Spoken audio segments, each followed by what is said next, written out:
Guys, Could have used warning, this. we're about to connect live. Okay. I'm overjoyed to let you talk, but I don't want you to get caught mid sentence. Yeah, Oh, good. there.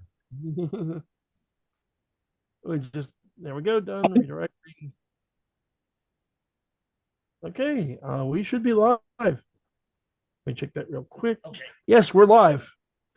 Good evening, ladies and gentlemen. Sorry for the late start. There was a little bit of a communication kerfuffle on my part. Tonight we will once again be interviewing our friend Jonathan Maberry. Jonathan, why don't you go ahead and introduce yourself while I post links? Hi, I'm Jonathan Maberry. I'm a New York Times bestseller in multiple genres. I write horror, science fiction, fantasy, thrillers, mysteries, probably 10 other genres I'm forgetting. I also write comics. I edit Weird Tales magazine and a bunch of other stuff. And having a lot of fun playing in my imagination professionally. Nice. And you have a new book out. So why don't you take a chance to tell everybody about that as well? Yeah, Tuesday of this past week, I had the 14th book in my Joe Ledger series come out. That's Burn to Shine. It's uh, a fun adventure with in the Joe Ledger world with a lot of very weird stuff going on, which is not a particular surprise given that I'm, innately weird, and deals with everything from the rise of militia groups to weaponized versions of plague and all sorts of stuff. Had a lot of fun with it, and it also sets up the next book, which will be out next year, which is Mr. Church's origin story, one of the central characters. People have been speculating for years who he really is, and I'm finally going to tell that story. So Ooh, that just nice. came out, and that's the series that is being developed for television right now by the director of John Wick. Oh, very cool. So who is Joe Ledger? Because that's one of the ones I haven't read any of the Joe Ledger books. So Joe is my ubiquitous character. I use him in a lot of different things, but the main Joe Ledger series, he's a former Baltimore cop recruited into a group called originally the Department of Military Sciences. Now they're called Rogue Team International. They go after terrorists who use weird science or cutting edge science as weapons. So they have to be a really, really on the move, rapid response group, proactive in that and reactive rather. As soon as they hear something, they got to be able to move. So they can't be mired down with the red tape that sometimes slows down even groups like SEAL Team 6 and um, the character of Joe Ledger is a lot of fun because he is psychologically, um, I guess you would describe him best as a bag of rabbit hamsters. He's going through a lot of trauma. He's a little crazy. He's probably a lot of crazy, but he's the kind of crazy that's useful. And he can manage his own madness a little bit. Each of the books has a different type of weird science. The first book dealt with prion diseases. Prion diseases are things like spongiform encephalopathy, mad cow disease, as an example. Mm-hmm. And there's a type of prion disease called fatal familial insomnia, where if you get it, you never fall asleep again. Your body just eventually Oh wears it God. and you die. It's a real disease. Huh. And so in the book, somebody weaponizes that and creates a pathogen similar to a zombie-like plague.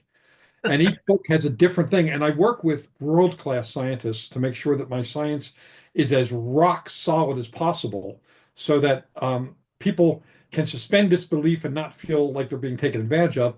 That way, when I get to the bit of science fiction, it's launching off a tower of plausibility. And Sure. that my approach to that, two parts of my approach to it. One, there's a con man saying, use 9 truths to sell one lie. And that's kind of how I do it in fiction. I use 90% real science to sell that 10% fake science. Yeah. Also, one of my mentors as a kid was Richard Matheson, and his novel I Am Legend, 1954 novel I Am Legend, was the Brilliant novel. oh my God, it's fantastic. And the Wow. movie adaptations never get it right. They do not understand the ending of that book.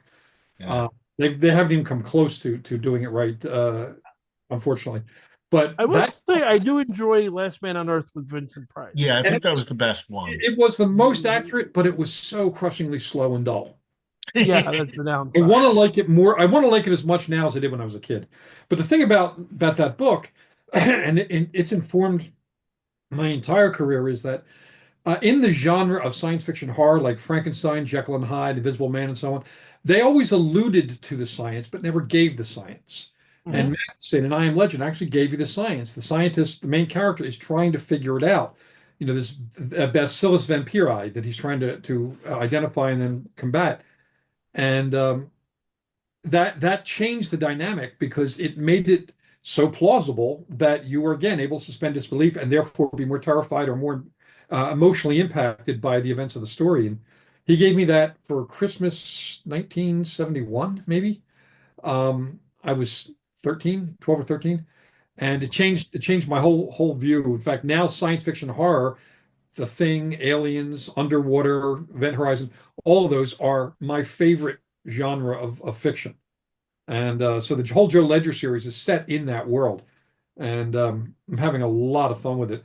And the guy who directed John Wick has been reading the series for years, and he invited me up to LA to talk to me. And he said he really wants to do a Joe Ledger TV series. And now we're talking to actors and screenwriters. So It sounds like he's a probably. good. I mean, I haven't Yeah. actually seen John Wick, but it seems like a perfect if he wants to do it, especially. But it's a very good combination of the right sort of director and the right project. yeah, it is. Yeah. And also he's a martial artist. Like we're both martial artists. I've been doing martial arts for 62 years, and he's been Oh, doing it very cool. for about 40 years, 35, 40 years. And the Joe Ledger fight scenes, every time Joe is in a fight, it is 100% accurate. And in Hmm. fact, a week from Saturday, I'm teaching another one of my workshops on writing fight and action scenes, something that I specialize in because I like, I'm a fight scene snob. I hate it when they're wrong. And I will like to be right, so I teach workshops on it. And 100% of the proceeds for the workshops goes to charity. Right, this one is going to be for people who are displaced and homeless because of the LA fires. Oh, that's great. Okay, I feel the need to go look at your website when I write up the description for this and put a link to that. Is it going to be online or in person or? It's via Zoom, so we get people from all over. I do one of these every month, usually for different causes. Like one of my favorite causes is no-kill animal shelters, but also homeless shelters and women's shelters, or shelters for women and children displaced by domestic violence. Yeah. So I have a lot of, all those organizations need money. I don't need the money from the workshop, so it can go to them. And uh, Ladies and gentlemen who are listening, if you're listening to this live, I haven't had a chance yet. If you're listening to this on playback or you come back later, I'll get a link in the description if you want to check out that workshop. I appreciate that very much. Yeah. I 100% approve of the call. I 100% approve of all of the causes that you just mentioned. So I'll do what I can to back it. Again, I really appreciate that. And that's one of the fun things about this sort of thing is because people who sign up are signing up in order to learn something about writing, but at the same time, their fees go to a good cause. So it's win-win from every direction. Absolutely. Yeah, I will also say you're continuing the trend of writers that I know right now. Of you guys are trying to bankrupt me with all the interesting books I need to go buy. Well, there are I'm not, yeah. libraries are free. Yeah, I love libraries in principle, but I would rather own the book.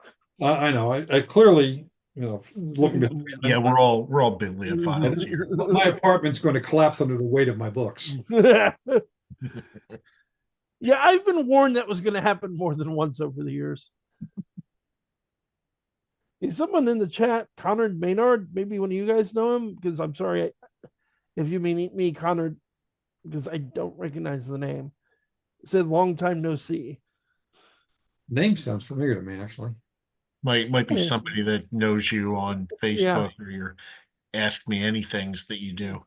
Yeah, I have a lot of wonderful people following my social media and my different projects, or who might have met me at a convention somewhere. And back when I was a teacher, a college teacher, I used to be able to remember everybody's name all the time. And as my beard and hair turned more and more white, my memory cells seem to be dying in terms of remembering names. Yeah, So that happens. it's a drag. So I imagine eventually I'll start forgetting faces too, in which case I'll just make up stuff and say, "Oh yeah, I remember you from when we were in jail together in Prague." Yeah. I approve of that solution. I will say I'm terrible with names. I'm very good with faces, and I always have been. But ever since I Same. was a kid, I don't remember people's names, and it's often extremely embarrassing. Well, also, in the social media age, we are connected to so many more people than we were before that.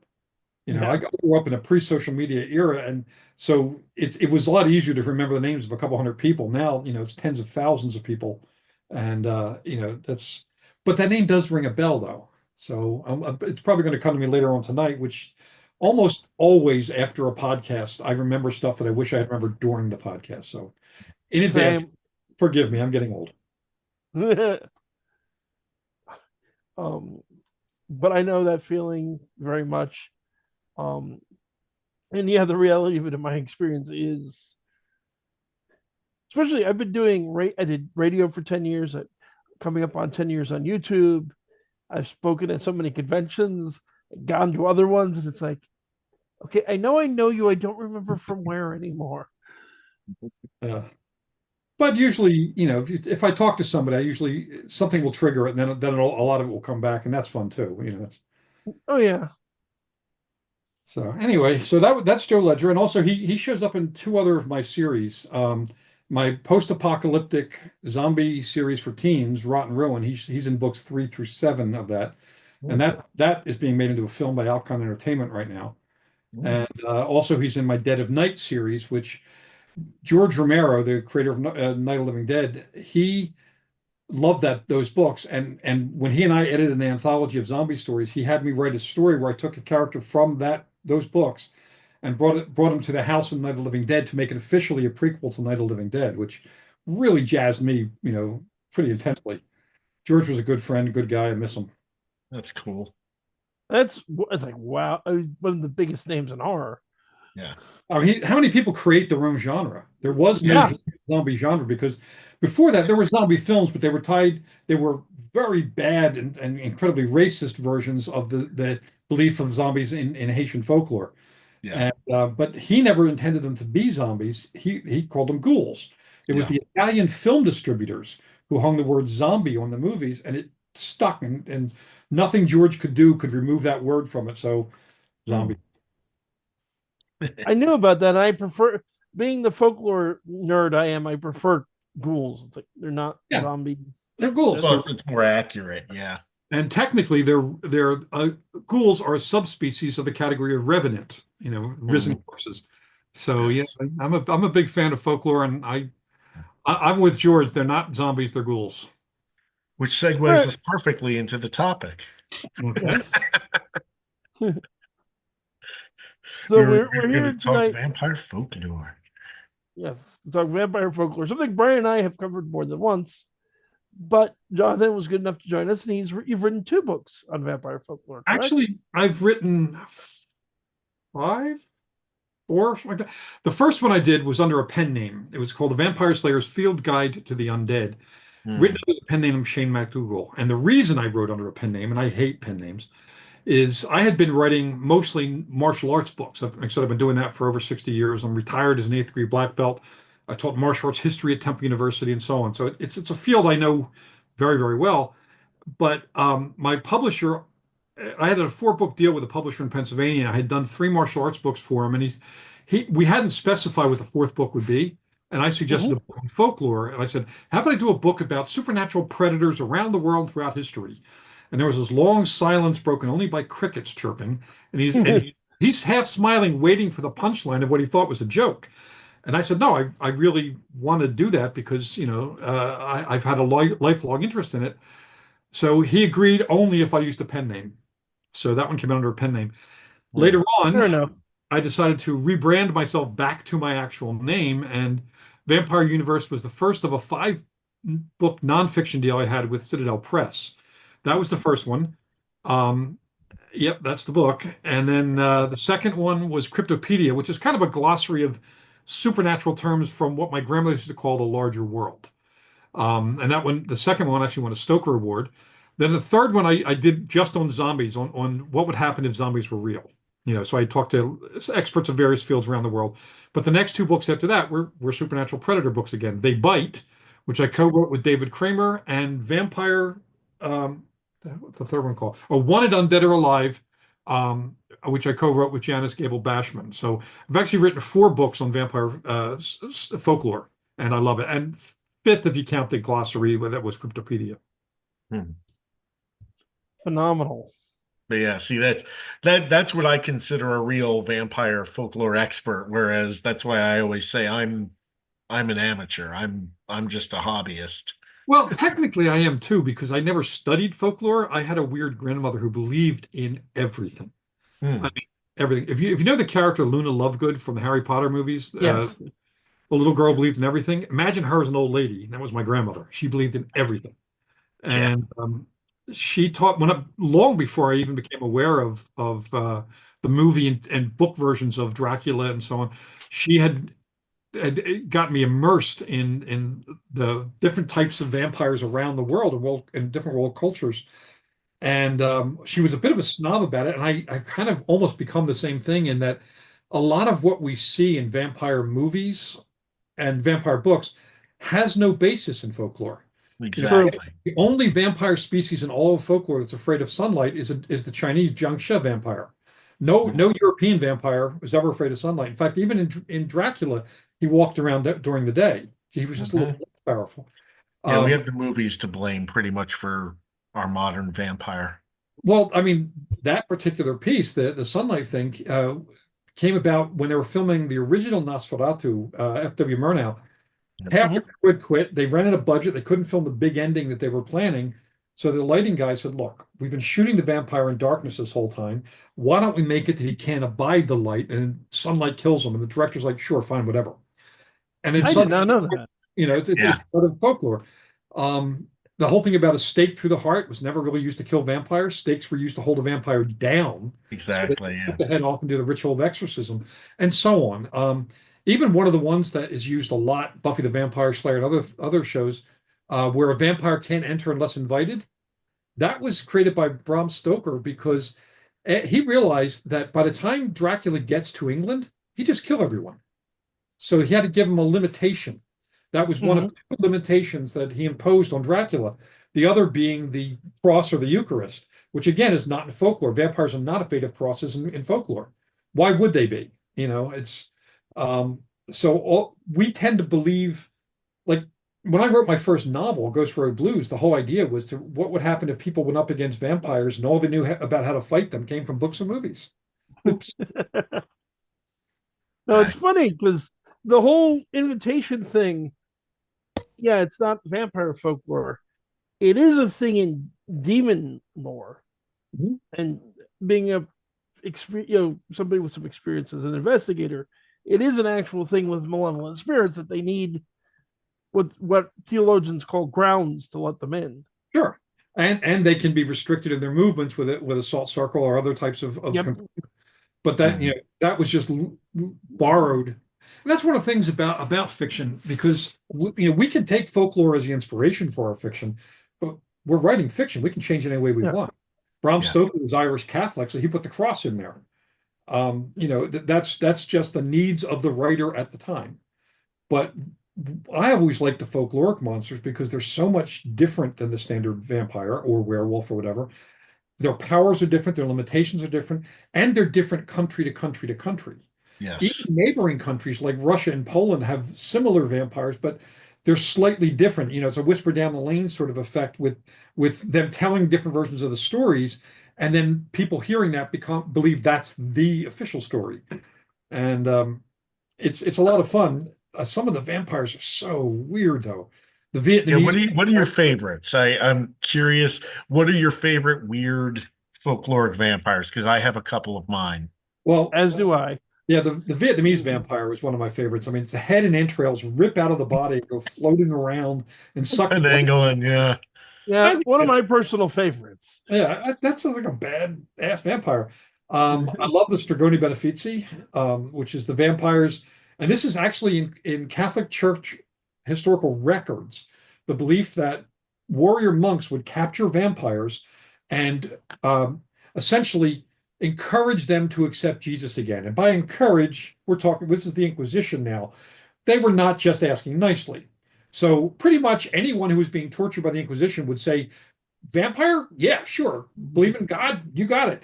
And, but according to church records, these reformed vampires then went out and fought evil on the side of the church. And it was what inspired Joss Whedon to create both Spike and Angel for the Buffy show. both reformed vampires. Though truly, Spike is the only truly reformed vampire. Yeah, Angel was cursed with a soul. Right. And But Spike Spike actually went out went to out of get his it. way to get his soul back. He's Yeah. the most honorable and heroic once he's changed vampire. Yep. Which is one of the things I like best about Spike. And that and James Marsters is brilliant. Yeah, Yeah. he's a cool guy. When I had a podcast, he was one of our guests on the show. And I'm friends Nice. with Amber Benson and Charisma Carpenter and a few of the others from the show. Oh, great. They had so much fun with the show, except for the Joss Whedon elements, because he turned out to be a dick. Yeah. Yeah. The show itself was a lot of fun. A lot of the writers, Jane Espenson, who I've met a few times, she wrote some great stuff for it. And they had fun with the plots. They did, and I still enjoy Buffy. As one of our other guests has put it, and I kind of feel on the subject. It's like you almost feel bad about watching Buffy because of Joss Whedon being Joss Whedon, but then you remember Dolly Parton got to help get it off the ground.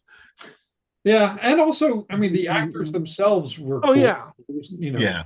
and yeah, no disrespect meant to the actors. Yeah, and I mean, the problem is there's a lot of stuff Joss Whedon did.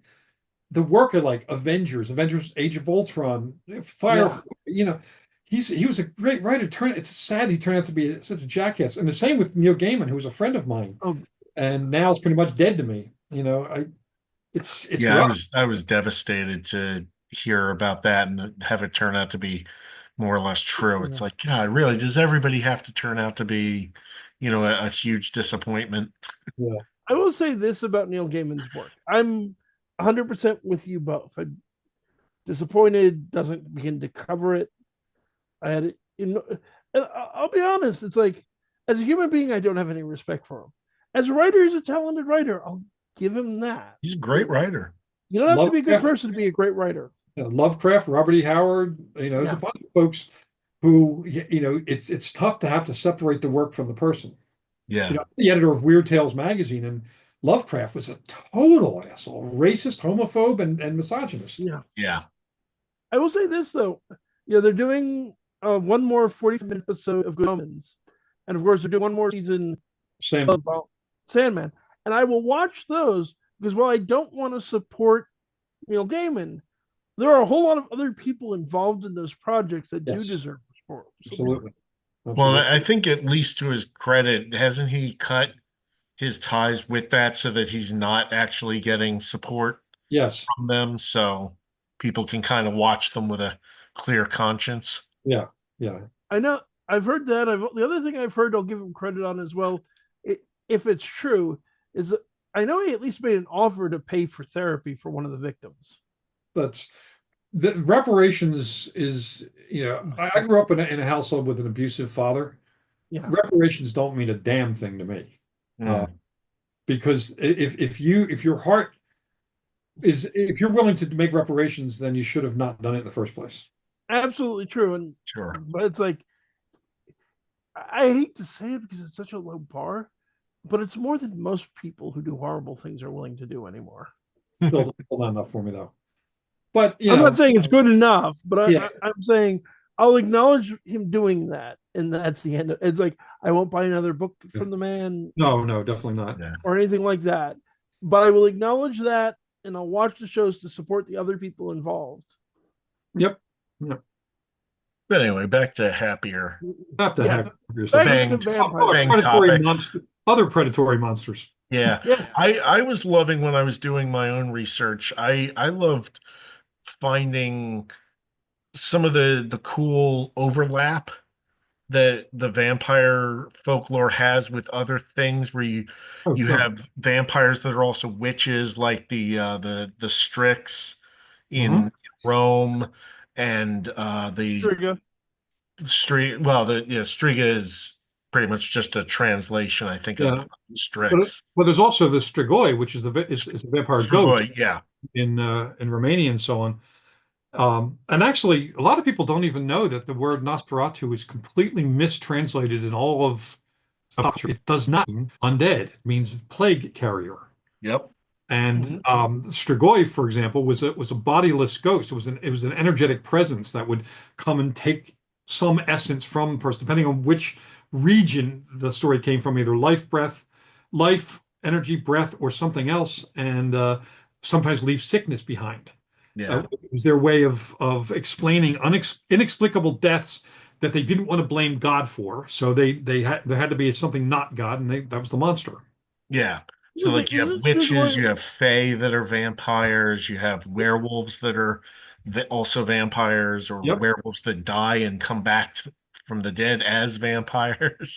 There's demon ghost vampires like the Draugr, Yes, which I love the Draugr. for those watching who don't know what that is, it's an evil spirit that inhabits the body of a dead Viking and brings it back to life, and no weapon can kill it. It can only be defeated by a hero in unarmed combat. Why has this not been a movie? I mean, come on. That should have been, if not a Schwarzenegger, then a Dwayne Johnson movie. Yeah. I have one in my books. Yeah, it's a great monster, underperforming. So the fact you haven't, which book is it in? It first shows up. There's a Draugr named Gunnar Svensson in Ancient Enemies, and then he's coming back for the finale, which is called Ancient Power, which I have yet to write, but I'm That's working on it. cool.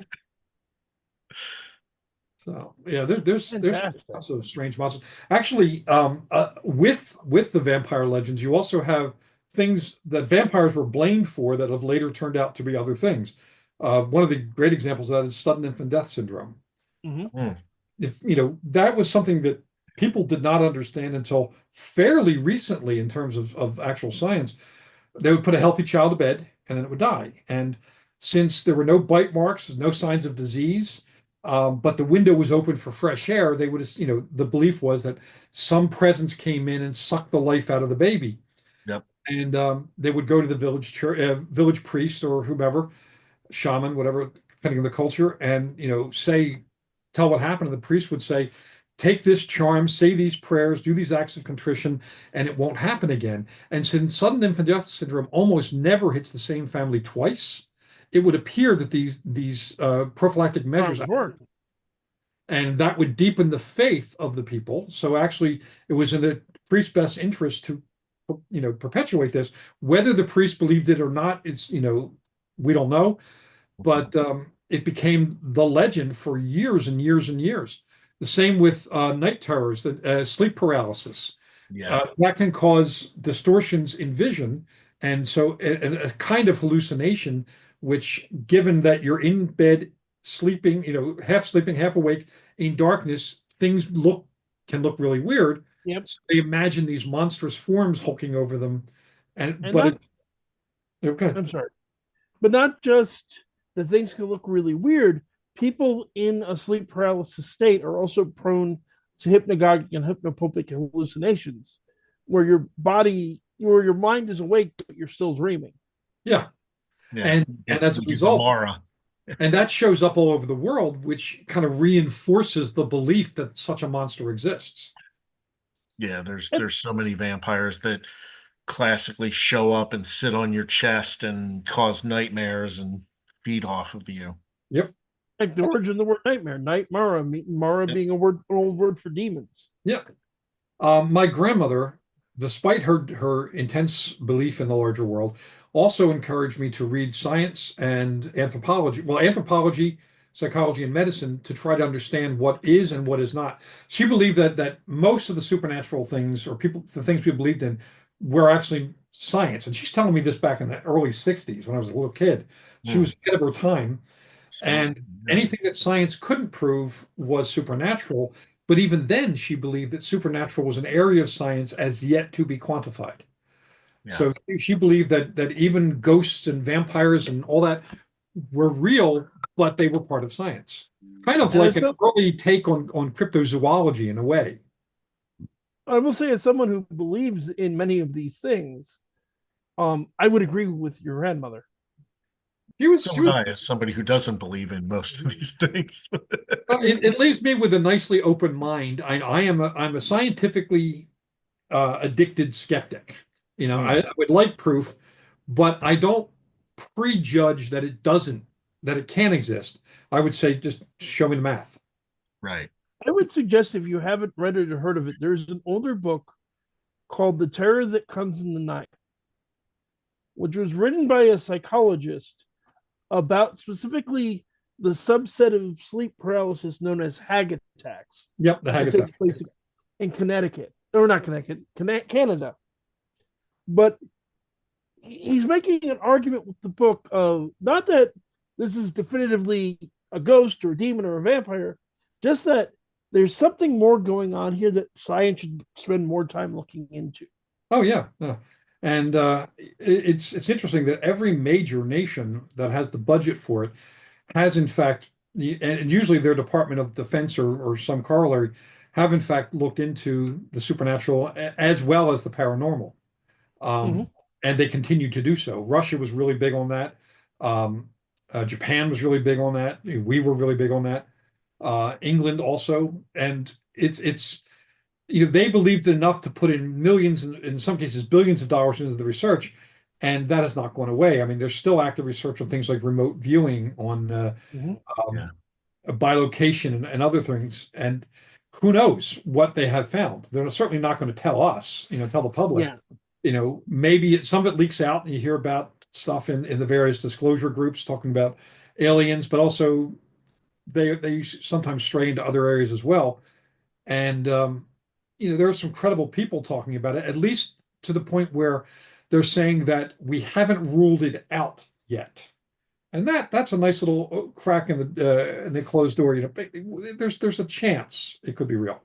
I'll I give mean, you the an more you look interesting at one. quantum theory and some of the weirdness there, all Let, kinds of let's things become at least fringe possible. Yeah. let's not go down that road just by virtue of it's really easy in my experience to start mixing the paranormal and quantum mechanics and to sound like a fool to anyone who knows anything about quantum mechanics. I've seen it happen too many times.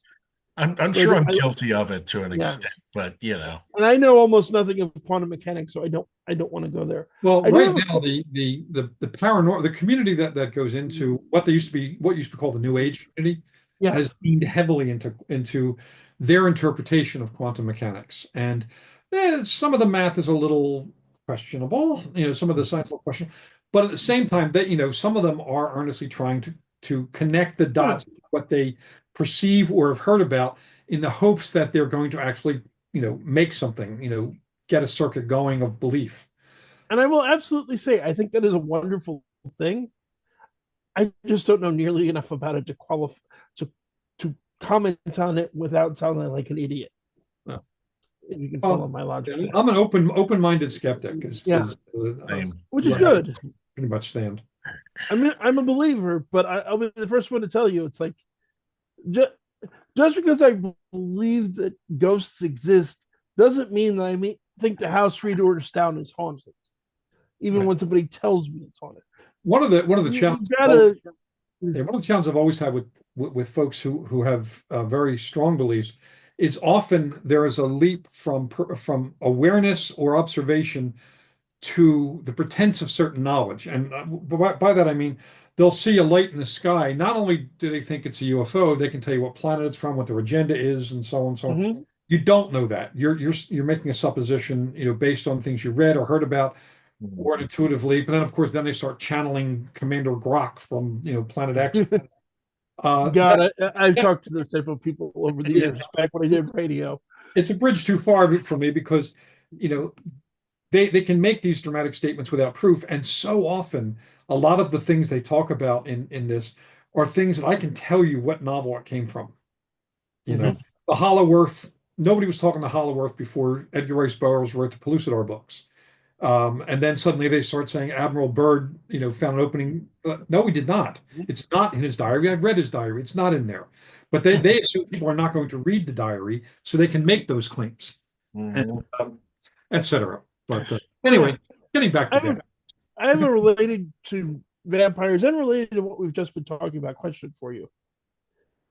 Brian, I think you have, because I'm positive we've talked about this on the show before. But Jonathan, I'm wondering, have you ever heard of a dab song? I have, but can't. DABTSOG. Yeah, I know. I've heard the name. I don't remember what it is at this moment. If you can refresh me on it? Sure. So it is a type of demon in Humungan culture Yeah, sounds about that right. it is your classic vampire succubus type of spirit that comes out of the ground and chokes the life out of people. Cool. What's very interesting about this is that during the Vietnam War, the U.S. government relocated a whole bunch of the Hmong people here to the United States. Hmm. And when they did that, they ran into an interesting problem of the Absog live underground. And there were specific rituals to be done in specific holy sites to keep them underground. Hmm. But after they moved to the United States, there is a particular medical condition that is unique to men in their early 20s from Eastern Asia, mostly the Hmong people, called sudden unexplained death syndrome. It is SIDS for grown-ups. Otherwise, completely healthy men Very interesting. die, and there's no medical explanation to this day. The Didn't story. that? I'm sorry. Go Sorry, ahead. I was just gonna say, didn't wasn't that one of the stories that Wes Craven was inspired by for Nightmare on Elm Street? Yes, yes, I it think he read was. an Yeah, article that's where about. I heard about it. Yeah. Yeah, I remember him talking about reading that and being inspired by the idea of Yeah, dying I in I your was actually, sleep. literally about to say that. yeah, Ah, I heard Brad Steiger talk about it a while. I mean, it was in relation to Elm Street movies, and that's because it is nice when it's a level behind the pop culture that it's actually somebody's done some homework. Yep. well, Craven was very smart. I mean, all of his early stuff was really based on something. Like Yeah. he was a very intelligent man. Mhm. Yeah, and there are a lot of filmmakers, tend to dig a little deep too, which makes it a lot of fun because they can draw on folklore. And actually, this is something I've been uh, an evangelist for years. Is writers should plumb folklore for ideas rather Yeah. than retreading what's out there. Go do something new, and by new I mean old. You know, find one of those legends and have fun with it. I've built a good chunk of my career using folklore as a basis. I have a whole uh, series of stories based on the Benedante legend. Are you familiar with that one? Oh Yes, yeah, the the God's wolves of God. werewolves. Yeah, yeah. The good walkers is what the name means. And Yeah. Mhm. for those again who don't know that, they're in Livonia and other areas, in that group that includes Poland and other areas. There are some beliefs of families that claim to be werewolves that would fight evil on the side of heaven. At night, they would turn into monsters. And it's a great concept. I love the concept. It's my favorite werewolf iteration is that one. Second favorite, and I'm blanking on the name, is the werewolf where if a vampire dies, it comes back as a werewolf. The Verkolakis? Verkalac. Yeah, and that was the basis for my monster in Ghost Road Blues, because he was a werewolf who died and came back as a vampire, and it was a spiritual form rather than a physical form. But the Benedante, I love that story. I think it's a really cool story, and I have my Sam Hunter character, and actually Sam Hunter is in Burn to Shine. He's one of the supporting characters in the story in that particular book. Werewolves who fight evil, and it's one of those things that I couldn't believe that it hadn't really been used before. I think one EC comic or possibly Warren comic, I'm not sure which, did a story with that monster. And I must have seen it as a kid, or perhaps my grandmother told me about it, but it just stuck with me. Because werewolves are also my favorite monster in general. I just love the idea of the world. That's just one thing. Just the monster inside, the dark inside. I do a lot with that with my writing. But you see it in fiction too. And there's been, the Hulk is another iteration of the Mhm. same concept. Once this is out, you can't control it. Are you responsible for what it did? And there's that whole conflict. And Yeah, for my very first bestseller was the novelization of The Wolfman. So yeah. Yeah, Brian and I were talking about that. I had to dig real deep into that, and instead of just wrapping sentences around lines in a script, which is because you don't actually get to see the movie when you novelize a movie, you just get the script. I decided to go deeper and actually write a Gothic novel and had a lot of fun with that going into the werewolf legends and so on. And Yeah, it was really good. fortunately, because of the script, I had to lean into some of the stuff invented for werewolf movies. Yeah. It's like That's half of werewolf that's folklore was another made up for the monster. movies. Yeah, the movies are responsible for like 90% of what people believe Yeah. of werewolves now, and they don't remember that in the original folklore, a lot of it was very different. Yeah, Kurt For Siodmak, God's who sakes. wrote the script for the Wolfman, he is responsible for most of what we believe in werewolves. The three Yeah, nights of the full moon, not in werewolf folklore. The werewolf turning into an unthinking monster, not in folklore. The werewolf in folklore, the werewolves had intelligence, though more bestial. Um, Silver. Silver shows up, but as a pure, it was usually considered a pure metal. Yeah. Uh, There's so the thing, though. you know, kind of, When they wrote the script for the Wolfman, the author went back and republished older werewolf folklore, including the silver element, to promote his book, his yeah. movie. Um, Um, I'm and not saying it's not part of any werewolf folklore, but like I think even the Beast of Gavaudan, the silver bullet thing may have been added later. Yeah, it was added later. And like I said, silver has been in folklore as a proof against monsters, kind of like iron is as well, Yeah, because it's considered a pure metal. true. Which, by the way, is not. Gold is much more pure because it doesn't oxidize. Mm. But it became They didn't know. a silver charm was usually held to be more powerful than any other type of metal. So that's he might Kirk probably found out about that through folklore and they just folded it in, Yeah, because you figure he wrote that in 19 the movie was 1941, I think. He wrote that script in 45. 45, was it that late? Okay. Yeah, it was a post-war. A post-war. Okay, so he wrote that in the early 40s. So he grew up in an area in an era not that long after the 19th century when folkloric beliefs were not only more popular but more popularly presented in early movies, a lot of fiction, and so on. And that influenced what people believe. So, and he was also writing a horror movie, so he had fun writing a horror movie. Yeah. Uh, I also want to add real quick before we get too far afield, mostly for self-promotional purposes, but you may be interested in if you haven't read it before. Folks, if you go back to the very early days of this channel on YouTube, there is a video my original co-host Drew did where he actually reads a medieval inquisitorial trial of a man named Thrice yep. and is a good werewolf. Yeah. Um, the Tice legend, there's about 5 or 6 different versions of it now, and people keep trying to change it. But he was put on trial as a werewolf, and they eventually let him go, and they even gave him the nickname the Hound of God, which Yep. I love. I've used since then. I think that's as nicknames go, that's pretty badass. Yeah, Werewolf. that's a pretty cool name. Yeah. And I would it's have that really the tattooed. concept. They Yeah. they brought it into Penny Dreadful. Yep. Yep. Yeah. Which, by the way, is one of the best, probably my favorite horror TV show of all time. That was so well done. It was a Uh, great show. Incredible and really well shot and acted too. And a little side note, Rory Kinnear playing Frankenstein's monster. So I think the single best interpretation of that creature. Could be, yeah. He's one of up there. I mean, I like Clancy Brown a lot in The Bride as Yep. well, but yeah, Rory Kinnear did a fantastic job. Yep. Which movie is he in? It, Which one? Clancy Brown? Roy Kinnear. yeah, it's Rory Penny Kinnear's Dreadful. in the show Penny Dreadful. Oh, okay. Yeah, he Yeah, plays Frankenstein's monster. otherwise known as Mr. Clay, Yeah. which a name he takes from a poet. And but they also, I mean, John Logan, who wrote that, spent a lot of time reading folklore. Hmm.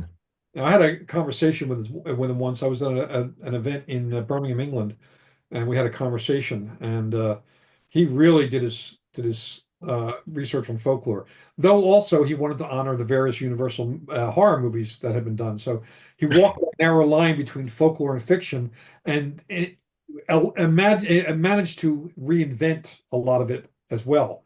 Gave it and Yeah. also bring it to a new generation. The show was brilliant and weirdly forgotten a lot these days. And it's not hasn't been off TV that long. Strange. Yeah, it doesn't They get did a talked about as spin-off much as series it too, I should. want to say. Yeah. They only did 3 seasons of it, and which was all he had planned to do. Um, I loved every episode of it. Yeah, me too. I I own a copy.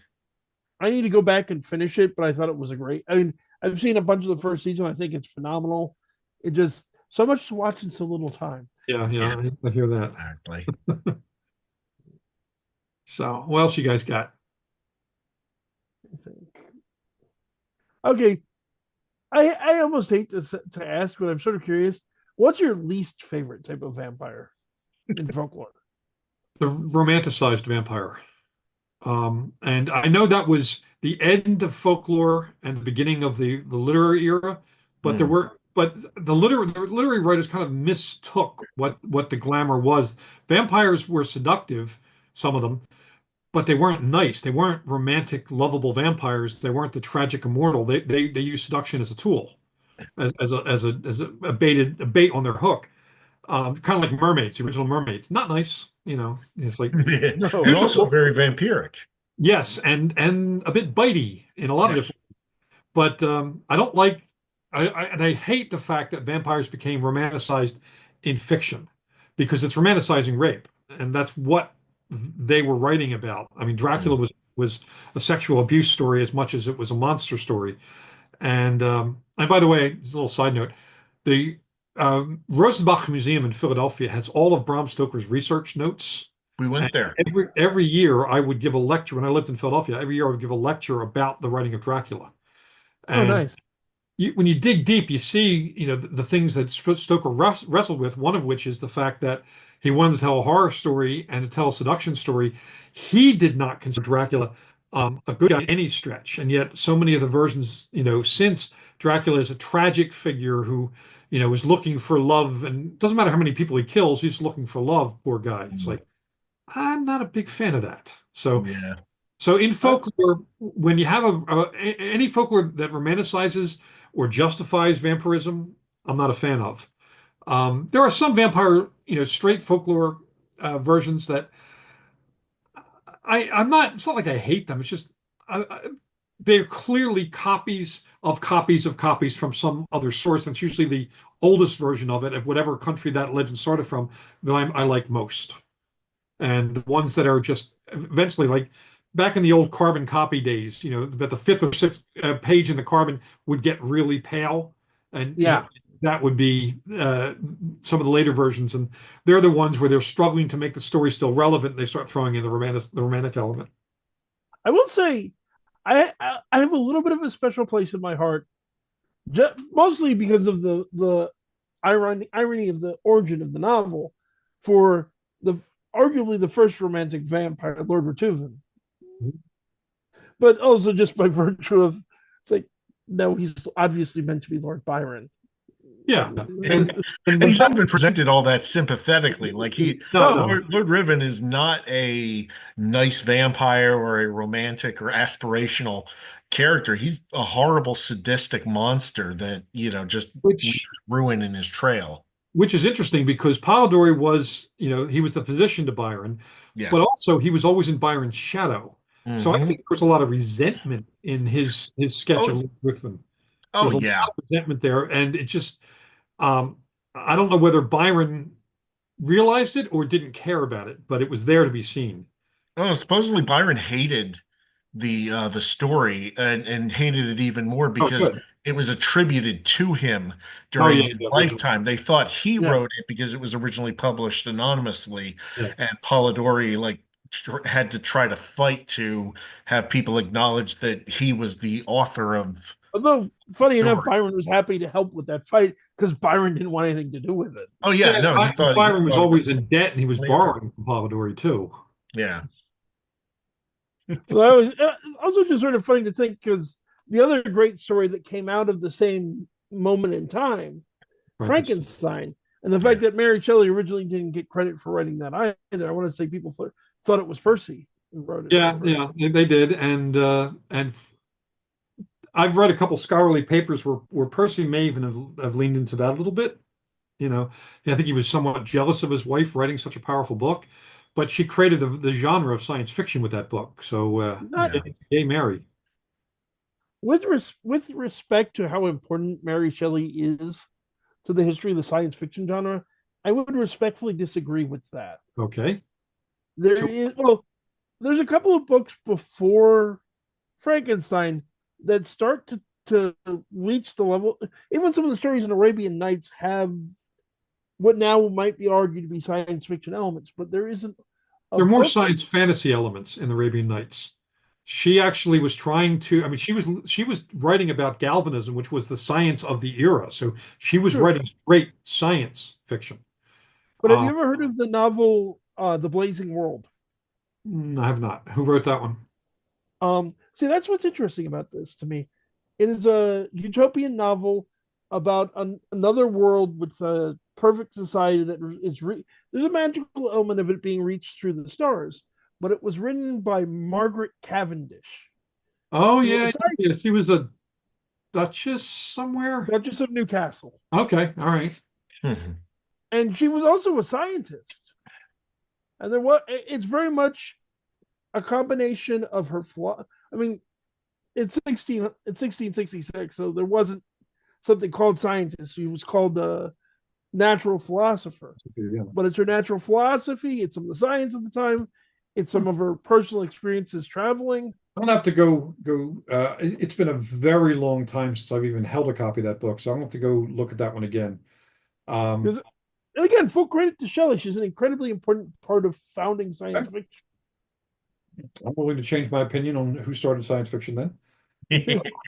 It's hard to say. I mean, the some of those genres, especially when you go back that far, it starts getting hard to define Yeah. the genre specifically. The So model of the Frankenstein story, even in its epistolary structure, it formed the model for science fiction that we have since followed. yeah, So I'll have to check the other book out and reread it. Just like the first major werewolf novel was written by Alexander Dumas, The Wolf Leader. Really? Yeah. I did not know that. I did a forward for a new edition of that from Wordfire Press, Kevin Anderson's thing. My grandmother gave me a copy when I was a kid, and it's a straight werewolf story by Alexander Dumas. I'll have to look at that because I have never heard of that one before. Up on I've my often heard it lamented, even how little vampire or werewolf folklore there is, werewolf fiction there is before the 20th, the 19th and 20th centuries. Yeah. Because as I understand it as well, Germany, Ah, a lot of German writers very became very nice. fond of werewolves as a symbol. Oh yeah, yeah, absolutely. This book was just a wonderful story. It's not like his best piece of writing, but it is a landmark book. It's the first book on werewolves, first novel about werewolves rather. Yeah. There I'm are gonna have to check that werewolf out. stories, but that was the first novel. And Well, yeah, it's always you run into because people say that the vampire is the first vampire book. It's like no, there's the Phantom World before that, but that was somebody telling folklore as if it was and as taking it as true. yep, It's not the same as a Well, and there was fiction. also the Indian, the Vikram and the yeah. Yeah, Tales of the Vital. Hmm. And that's again one of the like with Mary Shelley, an argument can be made that she invented science fiction as we know it, but also there's somewhat of a prejudice because it was an English language book, and science fiction flourished very strongly in the English language, French being just a half step behind them. Mm. Um, so I don't know. I'll have to look into that one. That'll be and to do again, full credit research. to Mary. It's a brilliant book and a landmark in the evolution. I would argue not only a landmark in the evolution of the science fiction genre, it's a milestone book in the evolution of Gothic horror. Yeah, and she also did one of, or possibly the first, post-apocalyptic novel about the last person on Earth. The Yeah. last, Yep. she did that one as well. But it's funny because a lot of people, one of the things about origin stories, a lot of people think that certain things started with a certain writer because that's the one we know, like Shelley. A good example of this is a lot of people think that so much of cosmic horror as a genre began with At the Mountains of Madness by H.P. Lovecraft. Mm. But H.P. Lovecraft was the third person in the string. the very first novel, like from Mountains of Madness, that cry tickly tickly, the sound the shrug off, Yes. that came from the narrative of Arthur Gordon Pym by Edgar Allan Poe. Yeah, Pose And doesn't then get as much credit as he should. he definitely did not. And then Jules Verne, who was a fan of Poe, got so pissed off that Poe never actually finished the book. It kind of has an abrupt ending. Yeah. He wrote the first known fan fiction. It's a story called An Antarctic Mystery, Mm. which continues the story. And both of those books were favorites of a young H.P. Lovecraft. And he took the elements from those and also elements from The King in Yellow by Robert Chambers, and that helped form his cosmic horror world and mythology. Yeah. A lot of the stories, like even if we can track back to the earliest known publication of something, there's almost certainly an oral history that dates back even further that inspired those people to then write the book that we know that got in print.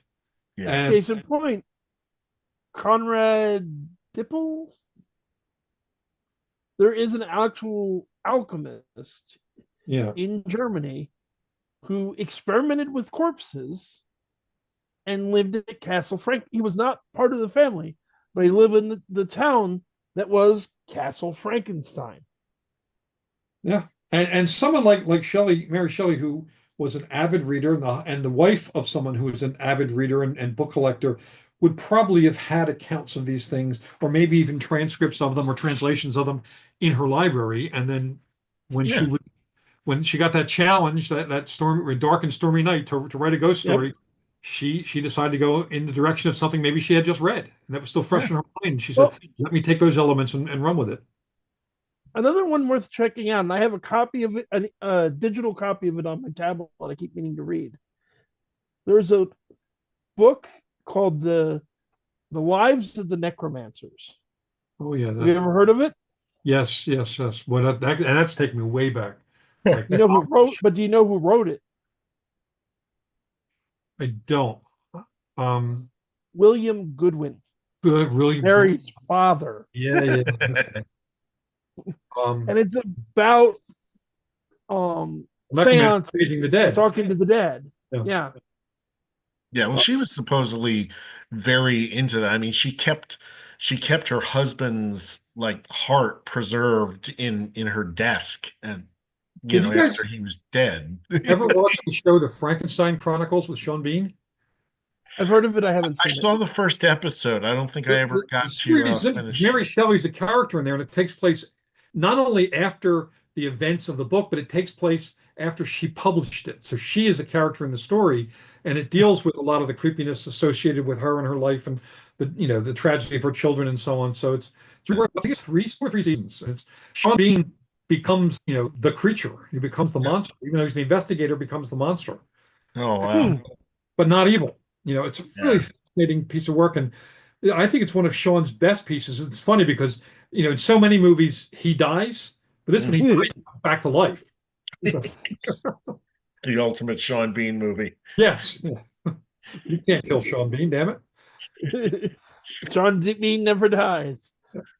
When we see, long may it be from today, but when we see an obituary from him, I'm going to wait a while before I believe. Oh yeah, I'm not going to believe it at all. Yeah. But and he's been in some fun stuff too. But walking the line between folklore and fiction is fascinating because the scholar in me wants to always look for another one of the stepping stones between what was folk belief and what's become the literature that I love so much now as a professional writer, but also the amateur occultist in me loves to find out what people believed and then see the evolution of that belief, try to understand it in scientific terms, but also try to appreciate it for its the context in the culture that believed it at the time. Hmm. The Beast of Gavignon is, and I'm never pronouncing this word right. Gavignon. I don't know what I have no idea. the big monster beastie from the pre-revolutionary France. France. There's been plenty of books written about it. There's one excellent movie about it called The Brotherhood of the Wolf. The Oh, Great yeah. movie. version of it is fantastic. The The original version is much shorter and lacks a lot of character development. It's a brilliant movie, and it's probably moderately close to the truth, though not entirely, because it's based on a lot of popularly believed things at the time. Since then, folklorists and anthropologists have poo-pooed a lot of the stuff that was, that made up that story, but something did happen, and they've never definitively proved what it was. Hmm. And And that there's makes, endless speculation. yeah. And it I've probably heard, a lion or something like that brought over because there was a lot of exotic animals being brought over for public, for public display or private zoos all through the 16th, 17th, and 18th centuries. there's been speculation, I know, that it might have actually been a hyena. I'm not sure I buy that one because of the amount of kills, and the hyenas are rarely brave enough to go after a big man. Hyena's not. Yeah. I mean, it's not a big animal. Like I'm 6'4" and I'm the size of Bigfoot. Hyena's not Yeah. somebody my size, and it brought down burly farmers who are big men. Think I of don't like a black hyena- bear. black. It was seen running on all fours. Black bears do. I'm leaning more toward the lion or Hmm. or something like it, something big enough to take down someone, but also something clever enough that you could also armor up or disguise in some way. And I think it was a lion in the movie. I'm not sure. I don't actually remember now. It's been a while since I saw the I movie. don't remember. I will But say the only thing I would think is most of the descriptions of it suggest it was at least canine, or canine looked like a canine. Which I read a paper once where somebody thought that it might have been the last of the dire wolves. Hmm, Probably not, but it sounds cool. Yeah. Even though they weren't bigger than a wolf, they had denser musculature yeah. and bones, so they were stronger with a heavier bite than a wolf, than an ordinary wolf that we know. Well, on a wild guessing on the very mundane end of the spectrum, I'd have to wonder if maybe it was simply some sort of weird hybrid of a dog and a wolf, because there are actually hybrids that can get bigger than natural wolves. Oh yeah, yeah. I mean, there have been oddly wolfhound wolf hybrids, Yep. which is kind of funny because it's the wolfhounds are the reason there are no wolves left in Ireland. And but if you got the size of a wolfhound or a mastiff with the Yeah. ferocity and cunning of a wolf, that would make one scary predator. Yeah. Um, Big animal. and if you mistreat it mistreat it enough, you'll then get a savage predator. That's used to humans, which means it's going to be more likely to attack Yeah. us. But one of the tricks they used to use, like back in the old battle dogs days or in the Romans, is they would have one person that would beat the dogs constantly so that it hated him, and he was the only person they saw, except for the person who fed it and cared for it. And then the person who fed it and cared for it, they would do anything for. And that would probably be the way you would train something to be a killer, but still be able to recall it and still be able to have it under your control, having those two people in play. That's been a model you've seen anywhere there are hunting dogs. You've seen that model. It keeps showing up throughout history. Hmm. Tragic. I don't know that, but it makes a sad amount of sense. Yep. Actually, funny, the place I heard about that first, back years ago when I was doing movie reviews for newspapers, I was invited to the press junket for Conan the Barbarian. And if you remember the scene where they attack the Sumerian village, there are these battle dogs, helmets and so on. The guy who was the trainer for those dogs was at the press thing, and so he was sitting across from me. I was sitting next to Verushka, who played Conan's mother. Frank Frazetta was on my other side. James Earl Jones and his dog handler were across the table from me. It was a really lively discussion. That sounds really cool. Wow. Yeah, And I he would love told me to. all about the way the Romans trained their dogs. Oh wow. I would have just loved to talk to James Earl Jones because he seemed like such a cool guy. Smartest guy in any room he's in. Yeah, I And, believe it. and Frazetta, one of Yeah. my favorites, because he did all the covers for the old Conan reprints in the 60s by Lancer Books. And I actually have a book of his that he signed and gave to me. Wow. In Weird Tales, we're actually in discussions with the Frazetta estate to do new stories based on some of his classic paintings. That should be a lot of fun. Awesome. That's really awesome. But so circling back to folklore for 1 second, there are a couple Yeah, of by all other means. folkloric things that I really like. I love like some of the weirdness that shows up in folklore, like the fact that vampires are weirdly OCD in a lot of vampire cultures. A lot of cultures. Yes, If there's Yes. seeds on the I've ground, they made that stop and count the connection. seeds. It's like, how the hell did that start? I mean, like what's the art? And it's not just in one area. It's like in disparate cultures around the world that's there. It's like, Yeah, Slavic, I China, can, all I can over. offer two explanations for that. all right. One of which is grounded in reality, the other one is fun. The grounded in reality one would be uh, the Silk Road famously brought goods to Europe from Asia. It also brought a whole lot of folklore with it. Yeah, and that happens a lot, I'm sure. And that may very well be what happened is, the Jiangxi and these Asian ideas of vampires that are OCD get brought to Europe or the other way around. The more fun explanation that I heard from someone who absolutely believed in literal not just spirit vampires, which I'm somewhat inclined to believe with, but actual dead bodies that got up and walked around and drank blood. Mhm. Who insisted that the answer is all of the stories are one very well traveled vampire with a bad case of OCD. Mm. Yeah, and that would make a great novel or a great Yes, series of yes, it would. Yeah, um, it'd be like this weird version of the Saint Germain novels, just this neurotic, monk vampire, and monk in the Adrian as in Monk, the the TV vampire. series. Yeah, Monk the vampire going all around. I can see a movie about that with as a Mr. Bean film with Mr. Bean as a vampire hunter uh, chasing an OCD vampire. That could be hilarious. Yeah. Oh God, that could Yeah, be. I'm not a huge Mr. Bean fan, but I would enjoy that, and I Uh, think he might be would be just a the right hoot. Or Jim Carrey or somebody else who can do the comedy for it, but because it would be so absurd as to be hilarious. one. Yeah, you'd need a good physical comedian. Yep. But it's still absolutely my personal fan theory that if vampires are real, it's all the same vampire. Yeah, I'm not saying they're real. I'm not absolutely saying they aren't. there's a story that I have outlined that I have yet to write about the fact that the vampires agreed long ago they need a PR guy to create these ridiculous legends so that people would not know the real nature of vampires and therefore would be screwed when they're encountering them. And one of these days when I can get around to writing a short comedy novel, that's I'm definitely gonna do that story. Mm. I like that. I've heard the idea bounced around before. I don't think I've ever seen it in a novel. Yeah. That would totally fit in my It universe. Yeah, also just makes me think of Jim Butcher's reason why Dracula was written. One court of vampires wanted to get rid of another court of vampires to get rid of the competition. yep. No. Yeah, published a book with all their weaknesses in it. Yep.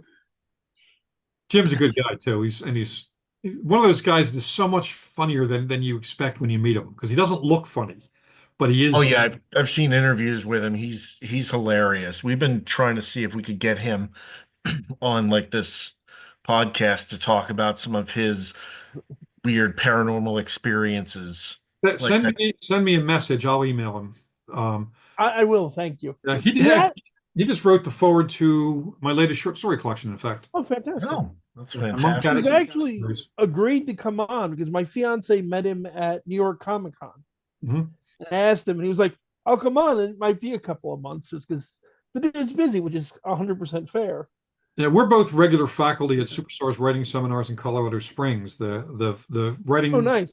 the writers conference that was co-founded by Kevin Anderson, Jim Butcher, Brandon Sanderson, Jonathan Nye, and a few other folks. And Oh, nice. yeah, Jim's there every year, and he's a hell of a nice guy. Hell of a nice guy. Great I writer. haven't had the pleasure of meeting him yet, but I know several people who have, and I've never heard anyone say anything negative about him. The negative two say. He's a Yeah, good guy. no, we love his books. Yeah. And he's a great teacher too, which is nice too. I mean, he really gets to the heart. People come away from his workshops and seminars with a much deeper knowledge of their own craft, and that's a great thing. That is But not fantastic. like he doesn't use a workshop to be all about him. It's all about what we can do, how to write better, how to get your ideas, down in a way that's entertaining and marketable. Yeah, So it's really cool. So what else you got? I got a few more minutes before I have to buzz off. Trying to think. Oh, I will do one thing real quick, folks. I mentioned this on off air to you, but I wanted to say this for my viewers. Your novel, you did the novel relatively recently. Last year, I want to say Necrotech, Oh yeah, I have which time. is the sci-fi cosmic horror. Yep. Folks, if you haven't read it yet, I absolutely recommend it. 10 out of 10, fantastic book. I had so much fun writing Necrotech. What happened is I'm the editor of Weird Tales magazine, and the publisher of Weird Tales, John Harlicker, before he even brought me on as editor, had been in discussions with Blackstone Publishing about creating a novel imprint. And while I was editing the magazine, they asked me if I'd like to pitch the imprint. I didn't get a free pass just because I'm editor, which is good because you never want someone to just publish you. You want someone to like your pitch enough to publish you. And I love, I mentioned earlier, I love deep space, cosmic horror, and I love science fiction horror, those genres. So I wrote something that was, has a good solid foundation in science, but also dives deep into cosmic horror. The premise of it, for those who haven't read the book, they're doing an experiment to try to prove matter teleportation or transposition. And instead of they're on a space station near Jupiter, instead of sending a capsule to the far side of Jupiter, this catastrophic event happens and it transports the entire space station 54,000 light years to the far side of the galaxy. They're never going to be able to come home. And they find out that creatures like Cthulhu came to Earth not to conquer, but because they were afraid of what's out there. And now we're stuck out there. And so you have space battles with Shoggoths. You have like our star pilots, as they die, they are brought back from death to be ghost piloting alien spaceships. Hence the title Necrotech, necromancy and technology. And we're in early discussions now with an anime company about the possibility of doing an anime on that Ooh. manga setup to lead up to it. The first book is already out. The paperback edition of it comes out in May with bonus material for a new short story and some really cool art. The second book in the series, Cold War, comes out at the end of the year, and there's a deliberate nod to Mountains of Madness in that, and also The Thing, because uh, Campbell, when he wrote Who Goes There, which became the basis for The Thing, Mhm. he loved Lovecraft. He loved At the Mountains of Madness. So, I mean, so you have Poe, Verne, Lovecraft, John W. Campbell, and then John Carpenter, and Yeah. so it's my little modest entry into that. And then I'm writing the third one right now, Ghosts of the Void. So I'm having a Well, lot of fun with it. And we have a killer painted cover. It's not a digital cover, it's actually a painted cover ooh.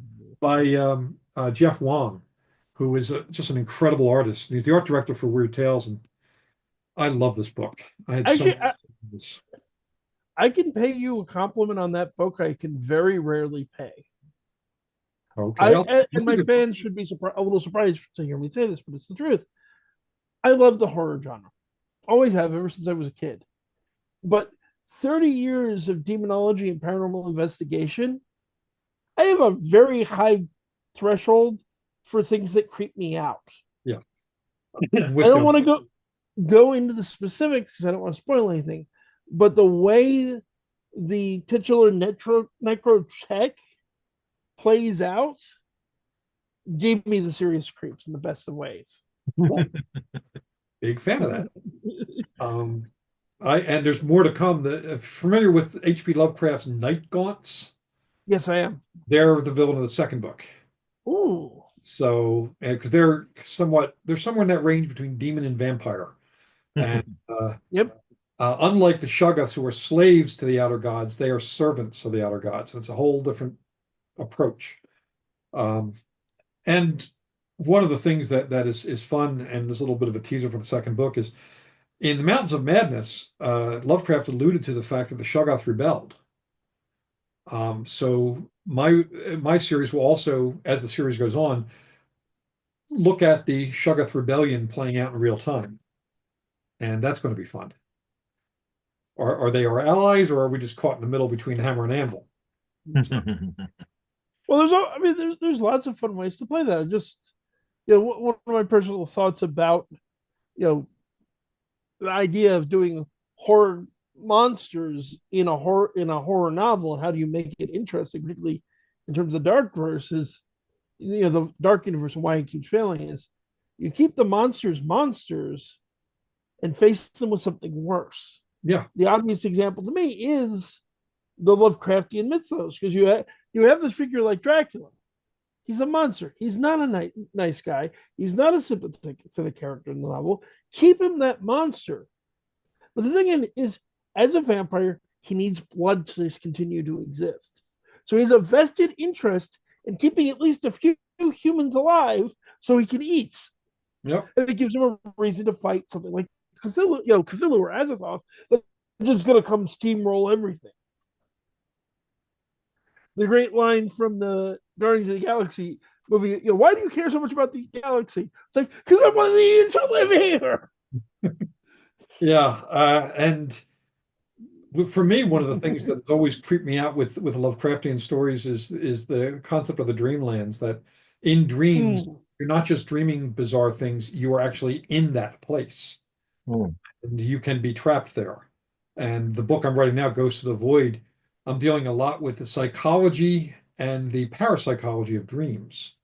Interesting. Having some creepy fun with that.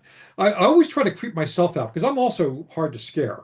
It's like I've been doing martial arts my whole life. I'm a former bodyguard and everything. The story, standard slasher film with some guy with a knife, been there, done that.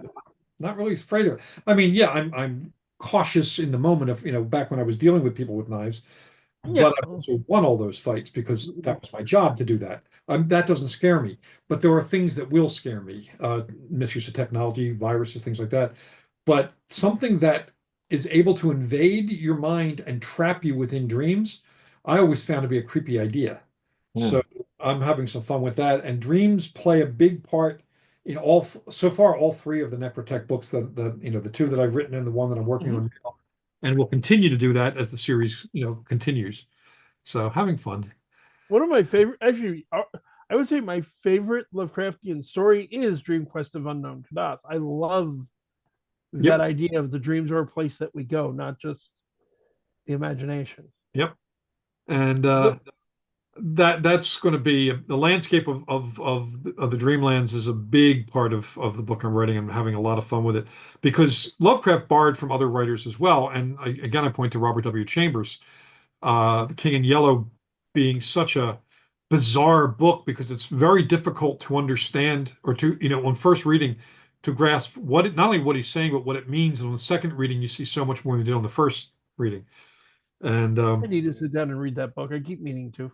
Yeah, it was actually inspired the first season of True Detective as well. Yeah, I knew that. I haven't seen that either. But and it's really weird to listen to on audio. It's trippy. So I'll keep that in mind. I will say to give a nod to an old friend of mine who's so sadly no longer with us, folks. If you're interested, and Jonathan, if you don't know him, if you're interested in that whole dream world concept, there's a wonderful friend of mine and great writer by the name of C.J. Henderson. Oh, I know CJ very well. Yeah. So he played with it in his the things that are not there in those books. Folks, I highly recommend CJ's work. And another writer who played with that really well was Brian Lumley, and also another friend, with his Necroscope series, and some of his spin-off books from that. And that's the wonderful thing about this. As when you get interested in some aspect, whether you're coming through it from science, from just a reader, from folklore, or any door that you're using to come into some of this stuff, not only are there writers who have explored it, there are people that you may not have heard of, or works by writers you have heard of, like The Wolf Leader by Dumas, that deepen the whole experience about those monsters. And usually you can find out what books they read. A lot of times it was folkloric books. And that's really fascinating because in folklore, the monsters are always more complex, more interesting, harder to understand, harder to fight, and far more dangerous. You're not going to just hold up a cross and chase away one of the vampires from almost every culture. That makes it scarier when you think you know how to fight something, but you don't. And it also, since people believed these things fervently for thousands of years, it's kind of hard to discount all of it by saying it couldn't possibly be true. People believed it all those years, and some people still believe it now. So, one of the fair bits of logic is to at least keep enough open mind to say, well, maybe there's something there I don't yet know that anchored their belief. And that's why I keep digging into folklore. And that's why I keep reading more about it, talking to people about it, and getting more insights so that as a writer, it's source material. As a reader, it's entertainment. But as somebody who lives in the world that I keep discovering to be much more complex and larger than I thought, it's something that I have to consider and I want to consider because it may be that I am being naive in my skepticism. And Hmm. if it turns out that I'm not being naive and the world is, cut and dried, I think I'd be massively disappointed. As I someone want there to be something. who tries to be skeptical but is further along the path to belief than you, I will say I think that's the healthy way to look at it because I've reached a point in my life. I've experienced so many bizarre things in bizarre places and talked to other sensible, sane people who are very coherent, who've had bizarre experiences.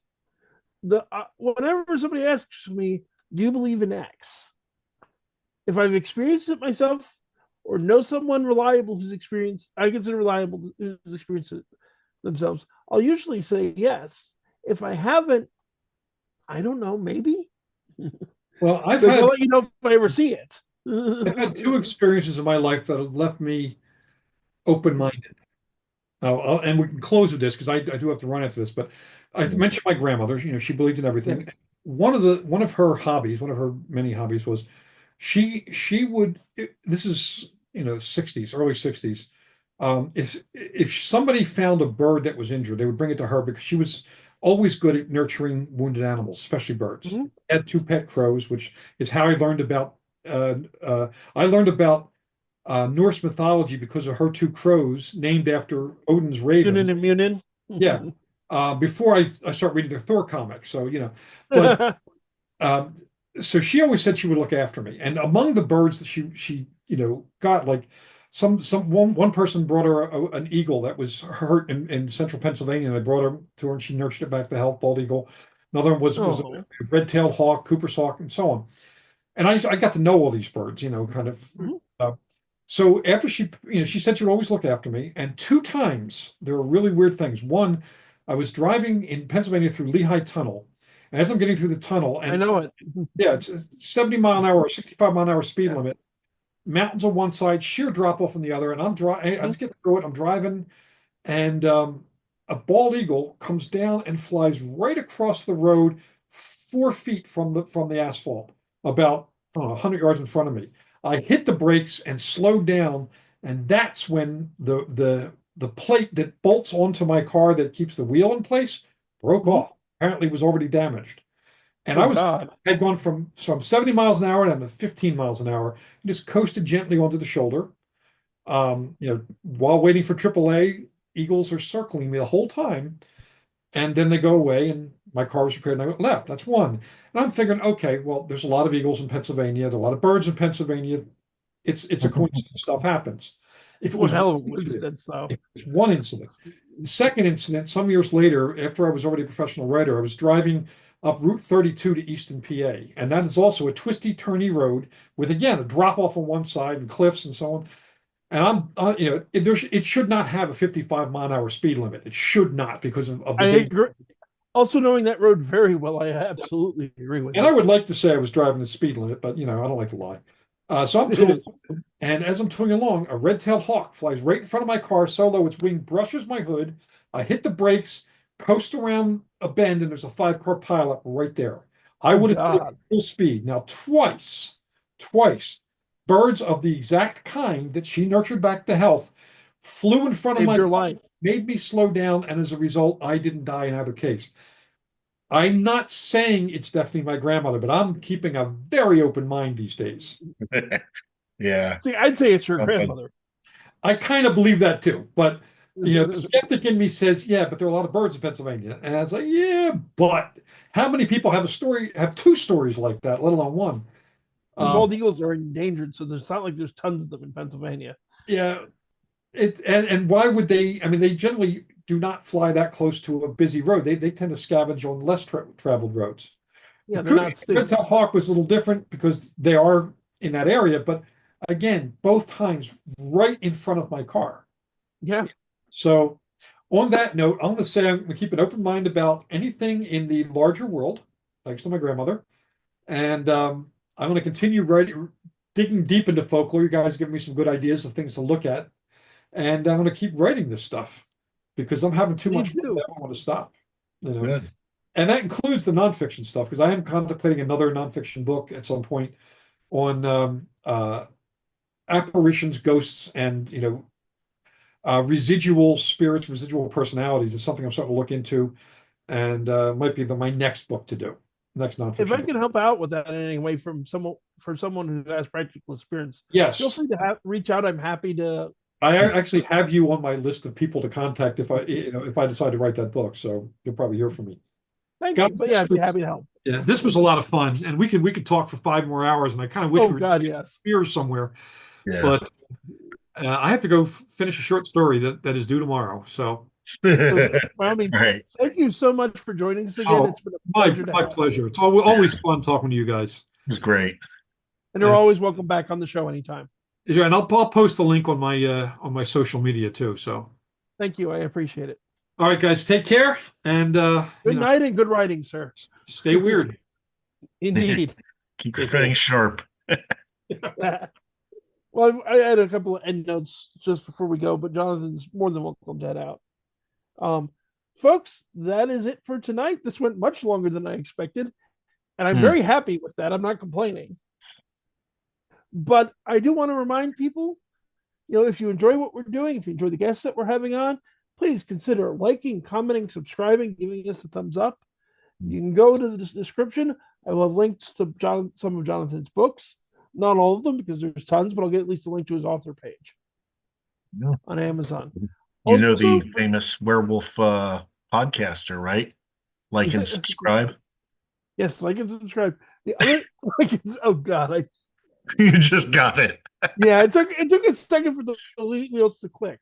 I also want to remind anyone who is close enough that the 29th and 30th, which is a Saturday and Sunday at the very end of this month, there will be the Telltale Steampunk Festival. Again, I'll put a link in the description in Pikesville, Maryland. It's near Baltimore. I'm going to be there speaking. Brian's going to be there speaking. Tinker Stoker's going to be there speaking. Jonathan French is going to be there speaking. That whole gaggle of writers we had on for the Assembly of Monsters, those guys are going to be there. It should be an enormous lot of fun. I highly recommend checking it out if you can. But that's going to do it for tonight, ladies and gentlemen. This is Kevin Mears saying good night and God bless. And Brian? Keep your fangs sharp. Good night, everybody. We'll see you next week. Need to stop the stream. Okay, I think you can do that here.